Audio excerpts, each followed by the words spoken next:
Actualité oblige, succession à l'église. Nous avons suivi ensemble, chers téléspectateurs, la succession au sein de l'église universelle catholique, catholique universelle. La succession au sein des églises de réveil du Congo fera partie du sujet que nous allons aborder sur ce plateau. Affaire Walesa, on revient encore sur cette affaire-là. Et cette fois-ci, avec un invité habitué de ces plateaux, qui nous parlera sur le plan juridique, aussi sur le plan biblique de cet acte posé, bien que l'homme de Dieu, le porte-parole a été pour représenter l'homme de Dieu pour défendre cette situation. Pas mal de sujets seront abordés dans cette émission. Madame, mademoiselle et messieurs, bienvenue sur le chemin de la vérité dans ce énième numéro pour essayer de discuter avec lui autour de ce thématique. Il s'agit de frère Antien Koulou que nous avons surnommé, qui dit la Bible en qui. Nous disons bonsoir et bienvenue encore une fois. Bonsoir, tout le plaisir est partagé. Voilà, nous sommes ravis de vous avoir encore une fois sur ce plateau, Monsieur Antien Koulou. Vous êtes un habitué, vous n'êtes plus à présenter. Mais aujourd'hui, nous allons parler de l'actualité. Nous avons tous suivi le nouveau pape qui a été installé, qui a été élu. On l'a baptisé Léon XIII. Léon XIII, le cardinal américain. Et cette succession, comment vous avez appréhendé cela? Quelles sont vos réactions aussi au sein des églises de réveil du Congo, cette question-là des successions? Parce qu'on s'est dit, à l'église catholique, ce sont des cardinaux qui viennent de par-ci, par-là, pour venir élire. Est-ce que bibliquement parlant, c'est un acte qui a été toujours ainsi?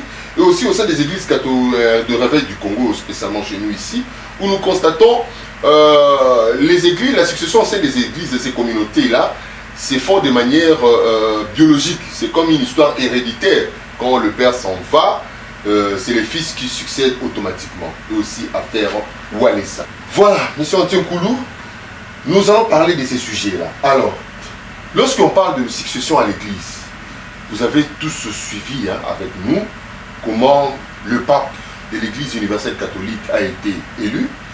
Et comparativement à ce qui se passe dans nos églises de réveil, on s'est dit, ça c'est une question des rapports biologiques, c'est une succession qui est héréditaire. Quels sont les commentaires que vous faites par rapport à tous ces événements? En fait, mon commentaire partira de tous les enseignements que je donne chaque fois que je passe ici. Vous deviez savoir que selon les enseignements de la Bible ou le sondage des Écritures, vous ne trouverez nulle part où un bâtiment a été appelé église. Moi, j'ai toujours soutenu ça. Comme les autres peuvent parler de l'église locale, ça veut dire c'est un bâtiment. Sinon, les apôtres Paul nous auraient laissé même un bâtiment ou une maison où qu'ils ont appelé église. Et moi, je crois et j'ai cette certitude que l'église, c'est la personne qui a cru au Seigneur, Jésus-Christ, et dans son corps constitue le temple du Saint-Esprit. Nous sommes le temple du Saint-Esprit. C'est à nous que Dieu vit, c'est à nous que Dieu est. Nous ne pouvons pas les trouver ailleurs qu'à nous-mêmes.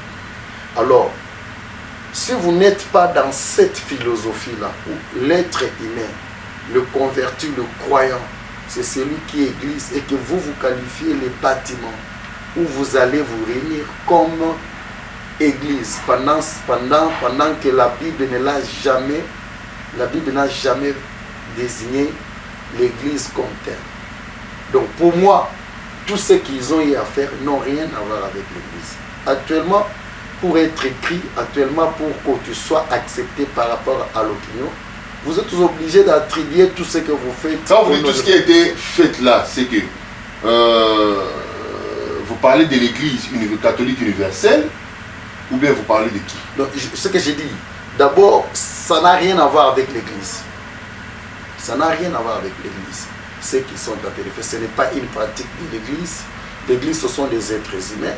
Et si évidemment. Si nous voulons maintenant parler de l'Assemblée des saints, comment on doit élire un dirigeant de l'Assemblée des saints? Une Assemblée des saints, ce n'est pas le lieu qui fait de ces personnes-là des saints qui se réunissent, non. Ce sont des personnes qui sont saints, mais lorsque nous vivons dans l'espace ou le temps, nous devons nous retrouver à un espace. L'espace là, C'est seulement le simple, c'est un simple lieu de rencontre. L'espace ne porte pas le nom de l'église. C'est un espace qui peut avoir une adresse, qui peut avoir une avenue, mais ce n'est pas une église pour autant. L'église, ce sont des saints qui se réunissent et leur ensemblement, ça s'appelle assemblée des saints. Et la vraie question pour être dans la Bible, dans la ligne de la Bible, comment élire un dirigeant dans l'assemblée des saints? Là où nous croyons se réunissent, ils doivent avoir un dirigeant. Cela est biblique. Mais ce qui s'est fait à l'église catholique, prenons effectivement les cardinaux et les autres sont des saints qui se sont réunis, ils ont créé une assemblée des saints. Comment procéder pour réunir? Ce ne sont pas des pratiques. Il faut avoir la fumée blanche, la fumée noire, le ceci, cela. Ça, c'est de la magie et des choses mystiques. Et c'est là, vous n'allez jamais retracer ça dans la Bible. Pour élire un dirigeant... Non, on dit que ce sont les actes qu'ont posés les apôtres. Après Pierre, c'est comme ça que ça s'est passé. C'est ça. Est-ce qu'on peut retracer ça par rapport au sondage des Écritures? Non. Mais sur cette question, les Écritures se sont déjà prononcées. Nous savons ce que dit les Écritures. Il faut d'abord, celui qui sera le dirigeant de l'Église, appelé autrement évêque. On dit qu'il doit d'abord aspirer à cette fonction-là. Et on fixe des conditions. Il n'y a pas de pratique. Première condition, il faut qu'il soit un ancien de l'Église.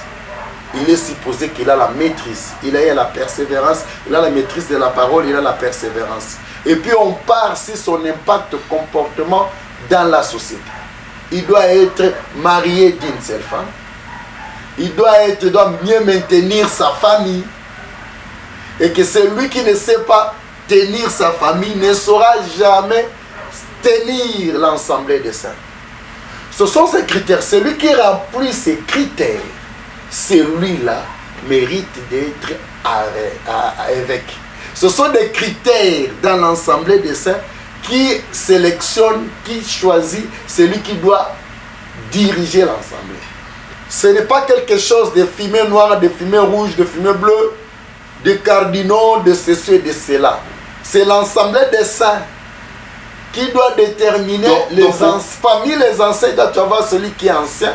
Et on regarde si ce dernier par rapport à l'impact social, sa vie, sous ces critères-là bibliques, s'il les répond, on les choisit. Donc, parce qu'un dirigeant de l'église, c'est un choisi.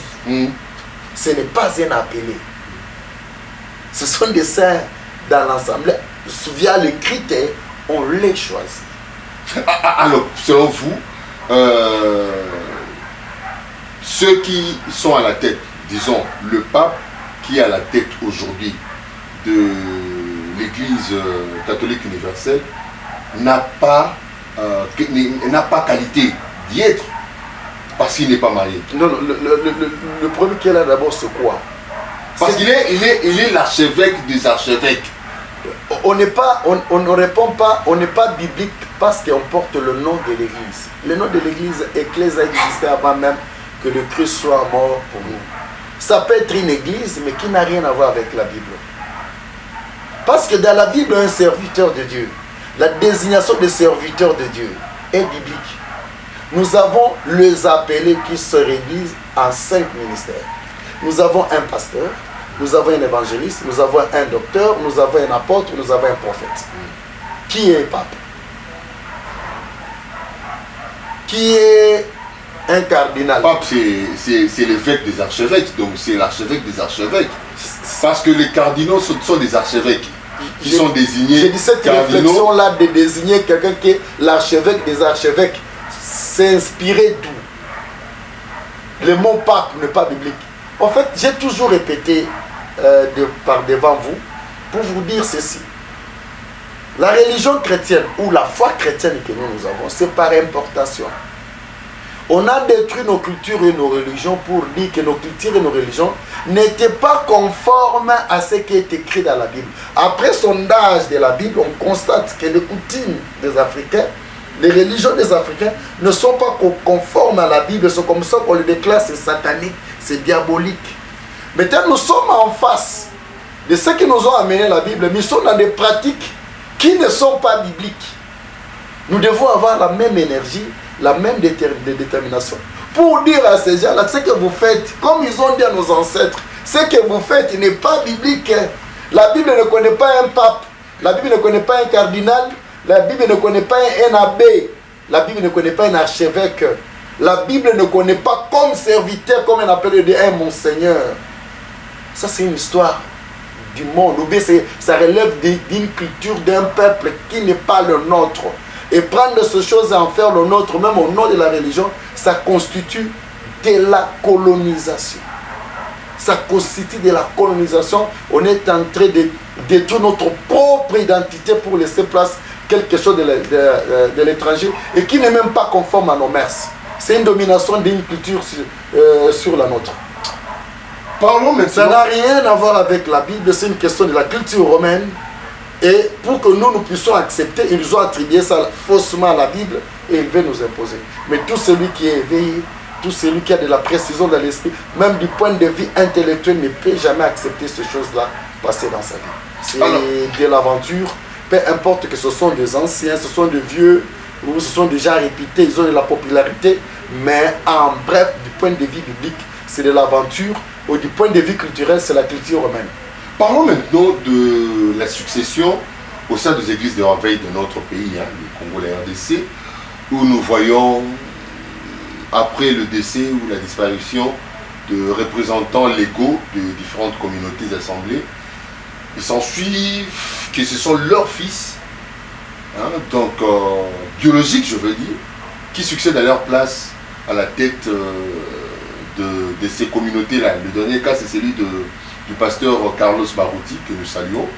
Alors, votre avis, parce que nous n'avons pas reçu, nous n'avons pas eu à avoir vos commentaires ou votre avis sur cette question-là. On les appelle églises par convenance, par manière de faire les choses. C'est comme par exemple, moi je peux être ici, chez moi à la maison, j'ai des tam-tams, je chante Eh Yahweh, Kumama. Les gens qui sont tout autour attendent qu'on chante Eh Yahweh. Ils diront d'une manière automatique, il y a une église là. Ça veut dire c'est par la chanson et par une attitude qu'on appelle église. Il se faut appeler église par convenance, par la façon de faire les choses. En réalité, pour être un dirigeant de l'église, on ne s'y cède pas, on y accède. Et comment on y accède? C'est à la réponse des critères, des conditions. Ça n'a rien à voir à faire un rapport, que ce soit familial, que ça n'a rien à voir avec un rapport amical, ça n'a rien à voir avec un... Il y a des critères qui sont impersonnels. Disons, une parenthèse, s'il faut bien comprendre, celui qui doit être à la tête de l'église, ce n'est pas un pasteur, ce n'est pas un prophète, ce n'est pas un évangéliste, ce n'est ni un docteur, ni un apôtre. C'est l'évêque qui est à la tête de l'église, c'est lui qui Non, maintenant, comme apôtre Pierre, il était apôtre, mais il était l'évêque de l'église de Jérusalem. Ça veut dire que vous pouvez être avec, vous pouvez être apôtre, vous êtes l'ancien de cette assemblée des saints. À l'occasion, vous remplissez les critères et vous pouvez être évêque tout en ayant le ministère, parce qu'être un ministre, c'est être un envoyé. Un ministre, on n'apprend pas comment être un apôtre, on n'apprend pas comment être un pasteur, on n'apprend pas comment être un évangéliste. C'est Dieu lui-même qui sélectionne ces gens, qui leur donne le message et il les envoie auprès de son peuple pour aller donner le message. Et ces gens, lorsqu'ils prêchent cette parole, ceux qui s'intéressent à cette parole, ils voudraient être enseignés. C'est de là où sort la philosophie de l'Assemblée des saints. La soif d'apprendre, de grandir, exige l'enseignement. Et ces gens vont s'asseoir tout autour pour qu'ils soient enseignés. Lorsqu'on enseigne, pour encadrer ces gens-là, il faut qu'il ait un dirigeant. Et ce dirigeant-là, il s'appelle évêque. Les évêques, lui, il est le choisi sous les critères déterminés dans la Bible. Si vous ne répondez pas à ces critères, vous ne méritez pas à être évêque. Vous soyez le fils d'un pasteur, l'ami d'un pasteur, ou ceci ou cela. Il faut répondre de manière impersonnelle à ces critères. Vous ne devez pas viser une personne sous prétexte d'un privilège ou d'un héritage qu'on veut protéger. Si vous êtes dans ce genre d'église où vous savez qu'ils ont procédé de la sorte, il s'appelle église par convenance. Il s'appelle assemblée de saints par convenance parce que pour être évêque, il suffit de répondre aux critères et ces critères sont impersonnels. On ne vise pas une personne physique. Il y a réponse aux critères, aux conditions. Alors, revenons maintenant sur le cas des églises de réveil, comme nous le disions, hein, tantôt là. La succession, le fils ou la fille succède à son père ou à sa mère qui était leader de l'église. Ça peut se faire, c'est normal. On peut dire que non, bon, comme aussi le papa avait été choisi, avait été appelé, le fils aussi peut être appelé, comme cela a été le cas avec le souverain sacrificateur à l'époque de l'Ancien Testament, où il y avait les Lévites. Après le père, c'est le fils. Je vous répète encore, si nous sommes là, nous ne connaissons pas les religions que nos ancêtres priaient, parce qu'il y a eu un envahisseur, il y a eu des peuples qui sont venus, ils nous ont dit que ces religions-là étaient diaboliques, étaient sataniques, parce qu'ils n'étaient pas conformes à la Bible. La question de succéder au poste de dirigeant d'église, c'est une question posée et répondue dans la Bible. La lecture est claire dans la Bible. Qui doit être un évêque dans une assemblée de saints? Cela est écrit dans la Bible. Il suffit de consulter la Bible et vous saurez ce que la Bible recommande. Or, nous tous nous savons que la Bible c'est le dit de l'Éternel. Celui qui prétend être de l'Éternel, de Dieu, fait ce que dit sa parole. Et nous, pour nous, la Bible dit la parole de Dieu. Personne ne peut aller outre. Et nous ne sommes pas dans les Lévites. Nous ne sommes pas dans le temple de Jérusalem. Le temple, c'est nous-mêmes. Mais nous sommes dans l'évangile. Et dans l'évangile, les choses ont été bien définies. On n'a pas dit pour être un évêque, il faut être fils d'Aaron, il faut être fils de celui-là. Non, non. Pour être avec, c'est impersonnel. On ne vise pas la personne, mais on fixe les conditions. On fixe les critères. Il faut être ancien, marié d'une seule femme. On comprend, donc c'est que ça peut être possible que le fils succède aussi à son père. Oui, s'il répond, il répond aux critères. Donc il n'y a pas de souci, il n'y a pas de débat. Mais ce n'est pas question des rapports. C'est le principe posé par la Bible. Exactement, c'est impersonnel. Si le fils répond aux critères, il est ancien, marié d'une seule femme, et il faut qu'il soit ancien parmi les anciens. Marié d'une seule femme. Et puis il doit bien tenir sa maison. Et tous ces critères, c'était détaillé de manière exhaustive. Vous regardez ceux qui ne sont pas aussi nombreux, vous regardez s'il répond aux critères. Et malheureusement, le peu d'expérience ou d'expertise de la jurisprudence que nous avons dans notre pays, aucune église où nous avons vu l'enfant succéder à son père n'a pu respecter ces critères bibliques. Ça a été fait sous des critères de menace. Et vous verrez, la plupart des cas, juste après, il y a des divisions sous les critères de menace, sous les critères de cela. Et c'est comme ça que je vous dis, ils se font appeler assemblée de saints ou avisement église par convenance. Parce que tout le monde fait les choses comme ça, et nous les faisons aussi comme ça. Affaire Walesa. Oui. Affaire Walesa, vous avez suivi aussi avec nous. Nous avons eu à recevoir l'évangéliste Roger Baka qui a émis son opinion et il s'en est suivi d'un droit de réponse avec le porte-parole du pasteur Claude Kabundu Alessa qui est venu recadrer en sa manière, justifier cet acte-là, bibliquement parlant.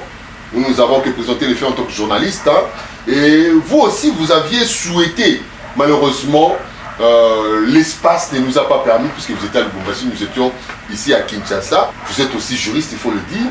Au-delà d'être disciple de Christ, serviteur de Dieu, vous êtes aussi juriste. Alors, sur les deux aspects-là, parce qu'il y a le côté juridique, est-ce que, juridiquement parlant, cet acte-là posé par le pasteur d'inviter, de présenter ou de convoquer quelqu'un sur le podium comme ça, de le juger devant le public parce qu'il a présenté les faits, il a jugé, c'était un procès. Et puis il l'a condamné, il a excommunié de l'église. Bien qu'on apprend qu'il a, le frère s'est repenti, il est rentré à l'église pour demander pardon. Est-ce que cet acte-là, juridiquement parlant, socialement parlant, est-il positif et bibliquement parlant et comment? Je peux commencer d'abord juridiquement parlant. Je suis très convaincu que selon, d'après la philosophie, si vous aviez suivi puisque c'est vous qui m'avez posé cette question, vous avez suivi le spectacle parce que c'était mis sur la place publique, donc ils nous ont autorisé d'apporter notre appréciation parce qu'ils font ça aussi au nom de Dieu. Donc sur le plan juridique, il y a des infractions qui ne peuvent être des infractions qui ne peuvent subir la poursuite que moyennant une plainte. Bon, je ne sais pas si le langage a été bien dit. Il y a des infractions qui ne peuvent être poursuivies que moyennant une plainte par la personne qui est lésée. Parmi lesquels nous avons l'adultère, la grivellerie, et il y a aussi, lorsque vous portez atteinte au droit d'auteur, il y en a plusieurs, je ne cite que cela. Ce genre d'infraction, c'est la personne qui est aisée, comme tout acte juridique doit être basé sur l'intérêt. Ce qui veut dire celui qui doit porter plainte doit avoir l'intérêt. Donc il a été lésé ou préjudicié. Comme le cas ici, pour eux c'était de l'adultère, moi je ne confirme pas. Si c'était le cas, ça devait se saisir de la situation. Que si la femme lésée du monsieur, parce que l'autre était... Permettez que je circonscrive le contexte dans lequel nous abordons ce fait-là. Nous savons déjà qu'il y a un adultère, tant mieux. Pour nous, les problèmes ne se situent pas au niveau de l'adultère du soi-disant pasteur. Parce qu'on nous dit qu'il n'est même pas pasteur dans cette église-là. C'est un frère qui vient participer, mais qui a usé du nom du pasteur Walesa pour escroquer, comme il a abusé même de la femme, là, de la veuve. Maintenant, l'acte qu'a posé, parce que notre problème c'est surtout au niveau de l'acte qu'a posé le pasteur. Nous savons, oui, le frère a péché, mais est-ce qu'il fallait le convoquer publiquement comme ça, le juger sur le c'est là que je voulais en venir. Ça veut dire que le pasteur ne pouvait pas en faire un problème s'il n'y avait pas de plainte sur le plan juridique. Et même la juridiction, lui, n'est pas compétent pour se saisir de la question sur le plan juridique. Mais on a usé de son nom. Et le monsieur est allé au Congo central pour parler au nom du pasteur. Nous sommes dans les cas d'espèce où il a engrossé une sœur de l'église. C'est ce qui a suscité la réaction du pasteur. Je ne suis pas dans l'air vécu côté, je suis dans le fait qu'on nous a présenté sur la place publique. Le monsieur a abusé de la sœur.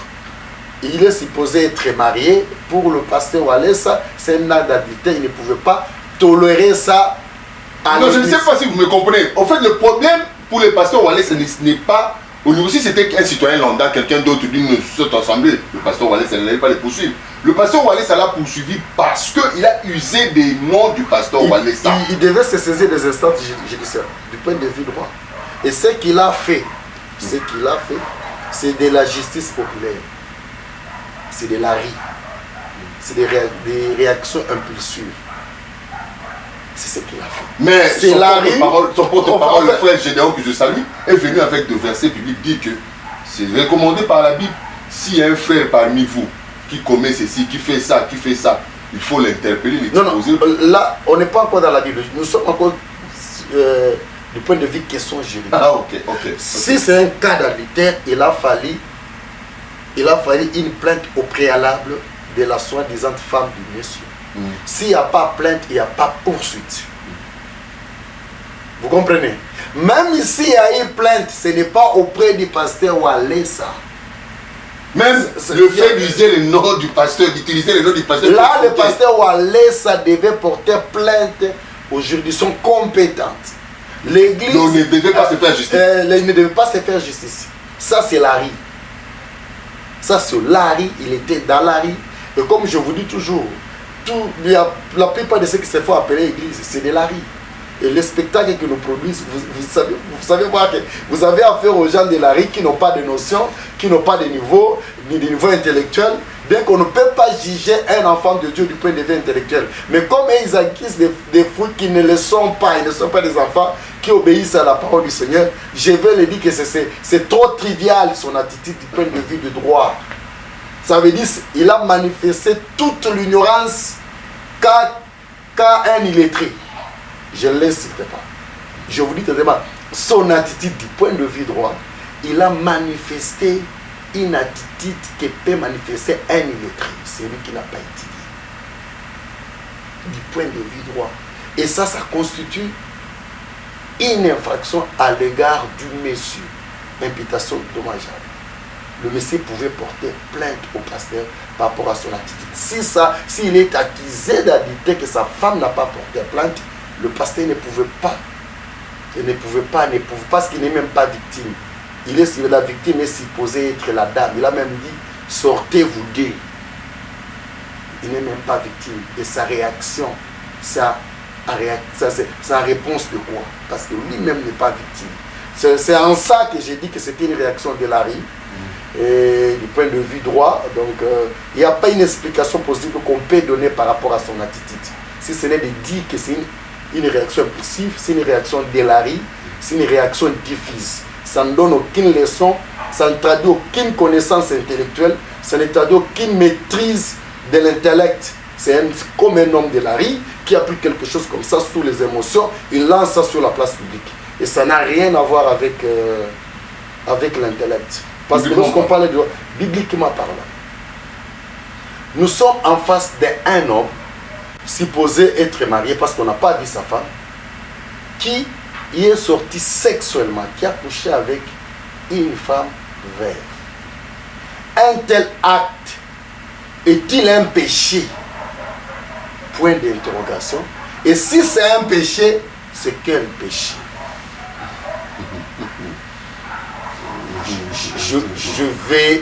Je vais me déployer sur ça. D'emblée, à moins que quelqu'un m'amène un verset biblique. Un homme marié à une femme qui couche avec une femme veuve ne commet pas un péché. Parce que nous n'avons pas même le nom du péché. À moins que vous me donnez, l'homme a commis quel péché? Parce que tout péché porte un nom. Et adultère, l'homme qui sort avec une femme appartenant à autrui. Là, nous sommes en face d'une veuve. Une femme est liée à son mari aussi longtemps qu'il vit. Aussi, ce dernier arrive à mourir, elle est libre de tout engagement. Elle est libre. Et lorsque la Bible dit ça, on nous explique quoi? Une jeune fille vierge, non fiancée.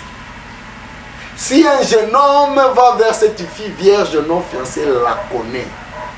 La Bible ne dit pas que le jeune homme a commis l'impudicité, le jeune homme a commis le péché, le jeune homme a commis l'adultère. Non. On dit puisque tu l'as déshonoré, puisque tu l'as connu, on t'oblige seulement de la prendre pour femme et de verser la dot, on précise les montants, 35. Parce que pour le genre de groupe de prière, l'acte sexuel c'est un péché. Or, pour la Bible, ce n'est pas un péché. Oh, ça c'est un autre débat. L'acte sexuel devient un péché lorsqu'il nuit à certains rapports sociaux ou à certains degrés de rapports sociaux. C'est comme ça que lorsque tu connais une fille vierge non fiancée, lorsque tu la connais, la Bible ne dit pas que tu commets un péché parce que ça n'a pas de nom comme péché. Mais on t'oblige seulement de la prendre pour femme et tu ne pourras la renvoyer aussi longtemps que tu vivras. Dans le même cas, on dit, mais si cette fille-là, vierge, est fiancée, si un autre homme vient, il veut la connaître, il la connaît.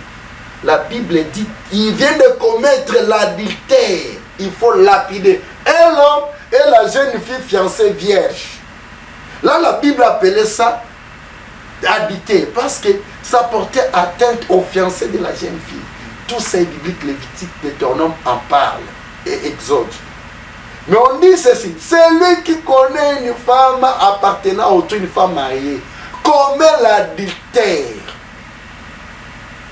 Ici, regarde, nous sommes en face maintenant d'une femme vierge. Lorsque vous connaissez une telle femme, donne-moi le verset qui condamne un tel acte. Une femme veuve. Veuve. Ah, vous voulez dire, nous sommes ici en face d'une femme veuve. Veuve. Ah, ok. Vous la connaissez. Donne-moi le verset qui condamne l'acte sexuel posé avec une veuve. Et s'il y a une condamnation, ce péché-là, ça s'appelle comment? Frère Antier, vous voulez encourager quoi? Non! Ce n'est pas question d'encourager, c'est une question de conformité. Je suis là, regarde. Je suis David. Il a plusieurs femmes. Il voit Bethséba en train de se laver. Il est tombé amoureux. Il récupère Bethséba, il couche avec elle. Il va apprendre que c'est la femme d'Élie. Comme la femme est liée à son mari aussi longtemps qu'il est vivant. Si un autre homme la touche dès son vivant, l'homme commet l'adultère. Dieu va réagir à travers le prophète Nathan. David a été condamné de l'acte jusqu'à perdre l'enfant qui est sorti qui est ici de cet acte-là sexuel. Mais il s'avère qu'en entendant, pour ne pas parler de toute l'histoire, parce que c'est une histoire biblique, il s'avère qu'en entendant, Iri est mort. Mon frère, la même femme, regarde, la même femme qui était l'objet de l'adultère, le fait seulement qu'Iri est mort, David est allé vers Bethséba. La Bible dit, David connut sa femme. Ça change. Celle qui était en cause d'adultère, ça cesse d'être cause d'adultère parce que celui à qui elle était liée est mort, elle est devenue libre en tant que veuve. David, qui a plusieurs femmes, connaît cette femme et c'est de elle est sorti l'héritier du trône Salomon. Et la situation de David avec Bethséba est similaire à ces messieurs. Bien sûr qu'il est marié, il a couché avec, il a péché contre qui? Et contre quoi? Mais bibliquement parlant, donc le pasteur Wallé, ça ne pouvait pas non plus l'exposer comme ça, on l'a justifié. La question c'est ici, oui. S'il a commis un péché, dans la Bible, 1 Corinthiens 5 qui dit, il y a parmi vous une impudicité qu'on ne retrouve même pas parmi les païens. Il s'avère qu'il y a l'un de vous sort avec la femme de son père. La loi dit, tu ne coucheras pas avec la femme de ton père car tu vas découvrir la nudité de ton père. Cet acte-là est condamné dans la Bible. Regarde, c'est condamné dans la Bible.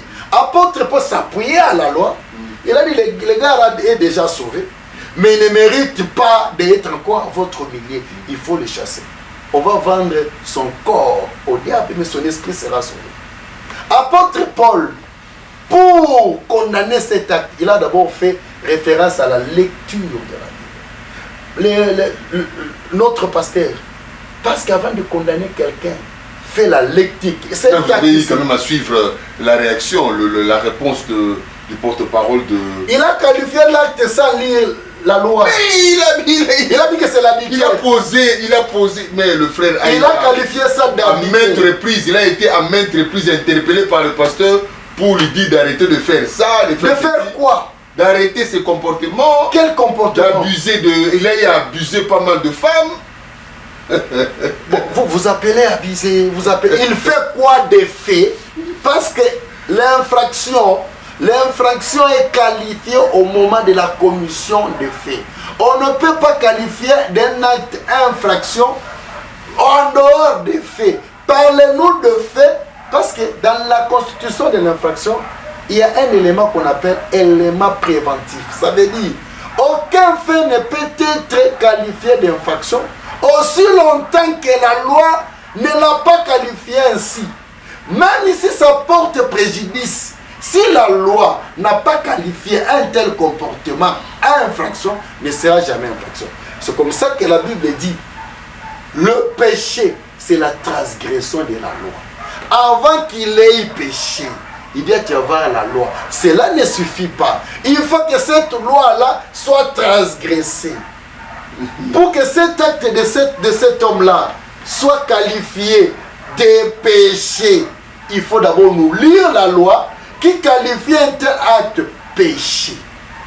Et puis, par conséquence, on va maintenant apporter des attitudes qu'il a affichées en public, qui traduit du point de vue biblique que ce n'est pas un lecteur de la Bible. En conclusion, bibliquement parlant, que le monsieur n'est pas un lecteur de la Bible. C'est honteux d'amener une telle ignorance sur la place publique.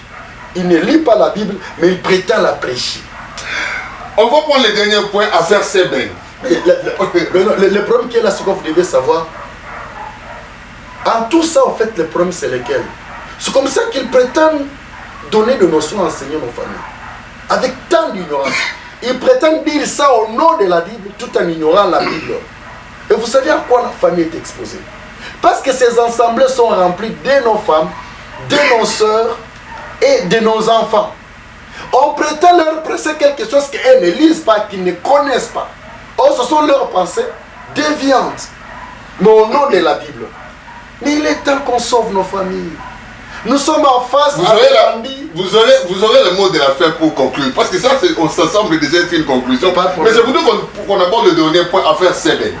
Parce que je ne l'ai pas annoncé dans le début de dans l'entame de cette émission. Oui, il y a le pasteur Moïse qui vient même de... il y a eu un moment où il a déclaré que non, Seben église, c'est peut-être ma sous-stéque. Alors, quelle est votre réaction? Il a dit quoi bibliquement? Non, ma sœur Bénérobé est ma société de l'église. Mais alors, oui, ma sœur Bénérobé est à considérer que dans l'église, il y a beaucoup de déviations. Et actuellement, là, il y a une sœur qui est en train d'exhiber, de gesticuler avec son corps, là, sur des pas de danse qu'on dit similaires aux danses mondaines. Et regarde, on est dans quelque chose qui est faux, on veut le corriger par les faux. J'ai déjà mené ce débat avec vous. Il n'existe pas de musique chrétienne et des musiciens chrétiens. Et on fait le bien. On danse pas. C'est ce que j'ai dit. Il a dit quoi? Regardez. Regardez. La loi vient de Moïse. Lorsqu'on dit ça... Quel Moïse Mbi? Non, pas Moïse Mbi, s'il vous plaît. Je pas de Moïse. Parce que j'ai cité son nom. Non, pas Moïse Mbi. La loi vient de Moïse. Ça ne vient ni de moi, ni de Moïse ni de Walesa, ni de Kakeza, ni de Mutombo, ni de... La loi vient de Moïse. Avant d'interdire quelque chose, ça veut dire, faites référence à ce que Moïse a dit à ses propos. Si moi je vais vous parler au nom de Dieu, je vous dis, en vertu de ce qui est dit ici, par la loi de Moïse, il n'est pas bon de s'approcher de Dieu avec un tel comportement, avec une telle attitude. Mais lorsque toi tu veux te dire, j'interdis, à quel titre? Tu interdis ça à qui? La musique a plusieurs formes. Tout part, c'est l'assemblée du Christ. En fait, tout part de quoi? Ils ne savent pas. C'est quoi la louange? Ils ne savent pas. C'est quoi l'adoration? C'est dans cette confusion d'ensemble où on leur dit, lorsqu'on parle de la loi, c'est une musique qui s'agite où les gens dansent. Lorsqu'on parle de l'adoration, regarde. Ils sont dans cette fausse conception. C'est une crise de manque d'enseignement. Cette attitude, cette interdiction, ça veut dire dans son chef, il y a une crise de manque d'enseignement. Ce sont des gens qui viennent avec des morales, avec le développement personnel, ils attribuent ça à la Bible, à la volonté de Dieu. Mais ils n'ont rien de profil d'un serviteur de Dieu. Ils n'ont rien de profil dans leur vie qu'ils étaient envoyés par le Seigneur. Ils ne connaissent ni c'est quoi la louange, ni c'est quoi l'adoration. Ils ne savent pas si c'est quoi. Toutes ces choses doivent être enseignées auprès des enfants de Dieu. Et ils ne savent pas ça. Ils viennent dans les émotions, dans les impulsions. Et c'est ça l'adoration. Sans être enseigné. Ils sont dans un mouvement sans une direction. C'est comme ça. Voilà, ça c'était M. Antiekoulou. Alors en conclusion, vous voulez dire quelque chose que je vous ai arrêté là, par rapport aux assemblées et à nos familles, tout ça? Concluez. Le problème qui est là, le combat en fait c'est... En 2 minutes, puisque le temps a écoulé déjà. Bon, pour vous me donner les 2 minutes, je voulais dire ceci. Dans l'éducation, il n'y a pas de changement. Il n'y a pas de repentance. Si vous avez été voyou, vous resterez voyou lorsque vous éduquez vos enfants. Parce que l'éducation ne suffit pas de bien parler ou de mal parler. Ce que vous êtes, ça se communique. Vous devez savoir que dans nos églises, ceux qui prétendent être des leaders, ce sont des gens qui ont un passé négatif. Ils ont un témoignage. Mais dans la foi, la repentance sauve. Dans la spiritualité, lui peut avoir maintenant le message que Dieu lui a donné, commence à vous enseigner. Mais dans ce qui concerne l'éducation, ils n'ont pas le droit de prendre des paroles. Parce que ce sont des gens qui ne sont pas modèles. Nous ne pouvons pas leur confier et nos femmes et nos enfants pour nous éduquer. S'ils prétendent être des serviteurs de Dieu, ils doivent venir nous dire ce que Dieu a dit, car lui-même a dit. Celui que moi j'ai envoyé dit mes paroles. Et celui que Dieu a envoyé, il dit ce que Dieu a dit. Il ne vient pas nous dire ce que lui a réfléchi, ce que lui a pensé. Il a trouvé que c'est juste, il vous communique. Que les familles doivent faire attention. Ces gens-là ne sont pas bien indiqués au nom de la parole de Dieu. Ils prétendent être des serviteurs de Dieu pour nous dire ce que Dieu a dit, pas pour nous éduquer. Alors ils sont entrés maintenant dans nos éducations et ils n'ont qu'un sens. Ils ont un pensée sombre, ils n'ont qu'un sens de responsabilité pour assumer la bonne éducation de la société. C'est comme ça que je réveille nos familles, de prendre soin de nos enfants, de nos femmes et de les éduquer. Aujourd'hui, dans l'église, moi, un jour, j'étais là avec ma famille, je dis, est-ce que nous, il nous arrive ici chez nous à la maison, qu'on parle sur la Constitution? Jamais. Il suffit que tu parles sur la Constitution, tout le monde s'anime. On n'a pas besoin d'apporter ce genre d'échange sur la Constitution. Mais ils vont à l'église, celui qui prétend leur parler de la part de Dieu, il leur parle sur l'interprétation d'un article de la Constitution. Qui est à la maison, eux, il ne peut pas se permettre ça. Mais à l'église, comme nous devons faire des heures, il reste là en train. Même si ce dernier est en train de biaiser l'interprétation de la Constitution, mais il parle. C'est comme ça que nous sommes tentés de dire que nos familles sont exposées. Nous devons ramener l'éducation dans la famille, laisser ces gens-là de nous parler. Ils prétendent être des serviteurs de Dieu parce qu'ils ont entendu ce que Dieu leur a dit. Ils nous parlent et à nous, lorsque nous recevons, on conforme ce qu'ils ont dit par rapport à l'écriture, comme étaient les chrétiens de Béret. Voilà. Mais tellement qu'il y a du mélange, on ne sait plus ce qu'il nous dit, on doit conformer ça par quoi?